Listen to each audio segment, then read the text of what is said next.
Bengaluru-based Aexo Aerospace has successfully tested Aer Genesis. It's runtime, your daily Indian tech white pill, and I just got off a call with the founders of this company. I've got the inside scoop on what they're cooking up. So what you're seeing right here is a production prototype aerial flying machine for motorsports and defense missions, and also low altitude tourism. So initially in May of 2025, this company wanted to move into the air taxi space, and we at Runtime had actually covered their concept designs for this air taxi, this eVTOL, but they've since dropped that idea because eVTOLs are a fairly regulated segment of this industry. You're talking about moving people from urban areas to airports and also between hospitals. These are places where there's lots of people on the ground, and these eVTOLs are typically designed to move more than just one or two people, which means that it's high risk, and also there needs to be a huge amount of oversight.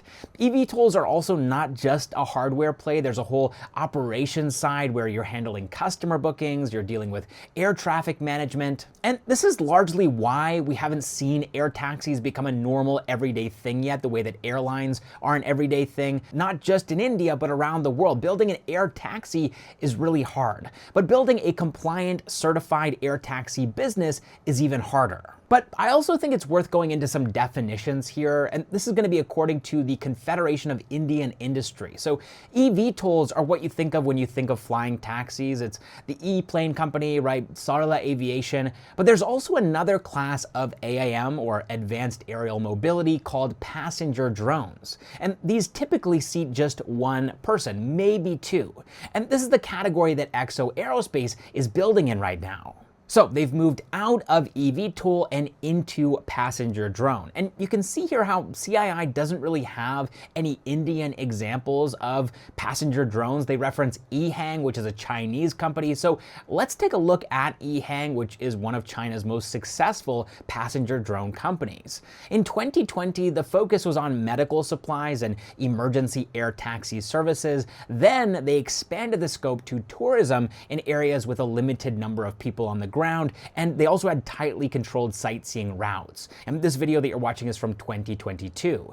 And basically the same kind of thing that you'd expect from a helicopter tour. They were just going around these sightseeing areas, but still to this day, despite a huge amount of publicity and years of operations, it doesn't really look like EHang has rolled out their passenger drones commercially at the scale that you would see airlines flying planes out of airports. It's still limited in scope. So coming back to Aexo, they've realized that it probably makes more sense for them to not aim at the air taxi target. Instead, like I said earlier, Aer Genesis will be building passenger drones for defense, motorsports, and low altitude tourism. And for the latter two, these are going to be happening in designated areas with a tightly controlled experience, not aiming to get people from point A to point B to save them time in traffic. So the commercial version of Aer Genesis will likely have a controlled top speed of 110 kilometers per hour. And then for defense customers, the top speed could be unlocked to allow the vehicle to go faster. And then in terms of flight time, Aexo Aerospace is expecting to be able to keep their passenger drones up in the air for at least an hour, if not longer. But then looking at the hardware itself, the entire thing is completely made in India, apart from the battery cells. Everything else here has either been built in-house by Aexo Aerospace or sourced from Indian vendors who are building in India.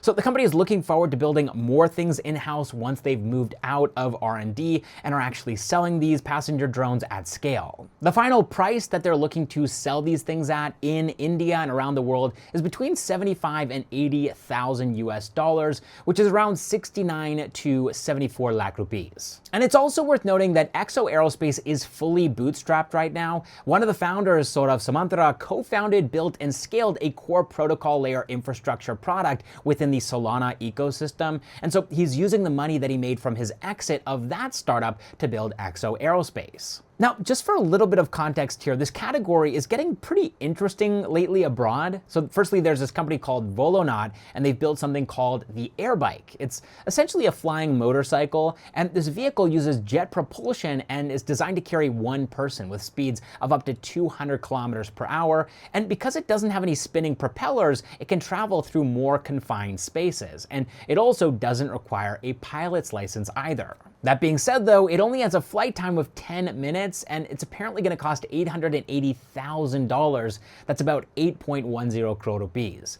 And what's interesting is that the founder of this company, Tomasz Patan, who is Polish, is also one of the founders of this next company, Jetson. The Jetson 1 is probably the closest thing to what Aexo Aerospace is building right now. It's a single-seater eVTOL with 8 motors and propellers, and it has a flight time of 20 minutes, and it has a software-limited top speed of 102 kilometers per hour. And they've started taking orders for 2028 now, and unlike the Airbike, which costs $880,000, the Jetson 1 costs just $148,000 or 1.36 crore rupees. They've also introduced something called the Jetson Air Games, where these eVTOLs compete in a race, and I can definitely see this growing from just one company to multiple companies in the future, kind of like the Air Olympics or something, with Aexo Aerospace being one of the competing companies. All right, that is all of the Indian tech news that I have for you all today. I hope you enjoyed the video, and I'll catch you in the next one.